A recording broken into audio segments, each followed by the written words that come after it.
আল্লাহর রহমতে তিনি এখন বাবা হতে যাচ্ছেন এবং যখন এই 4 বছর ধরে চেষ্টা করছিলেন তখন একটা সময় গিয়ে পরীক্ষা করে দেখা যায় যে ওনার শুক্রাণুতে সমস্যা ছিল।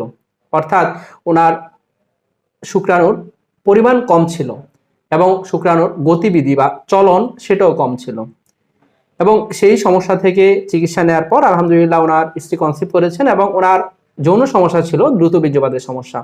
সেই সমস্যা থেকেও তিনি আলহামদুলিল্লাহ এখন ভালো আছেন। তিনি কেমন আছেন সেই বিষয়গুলো আজকে ওনার সাথে আলোচনা করব। কেমন আছেন আপনি? আলহামদুলিল্লাহ স্যার, এখন ভালো আছি। আলহামদুলিল্লাহ।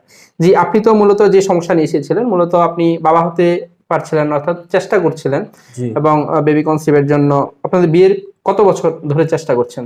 4 বছর হয়ে গেছে। 4 বছর ধরে চেষ্টা করছিলেন, তখন বেবি কনসিভ করছিল না এবং জি না, পরবর্তীতে এখানে আসেন এবং আপনার বীর্য পরীক্ষা করে যেটা দেখা দিয়েছিল সেটা কি সমস্যা ছিল? শুক্রাণুর সমস্যা ছিল। শুক্রাণুর সমস্যা ছিল, অর্থাৎ আপনার শুক্রাণুর সমস্যা জি, ছিল কিন্তু আপনার স্ত্রীর সমস্যা ছিল না। জি।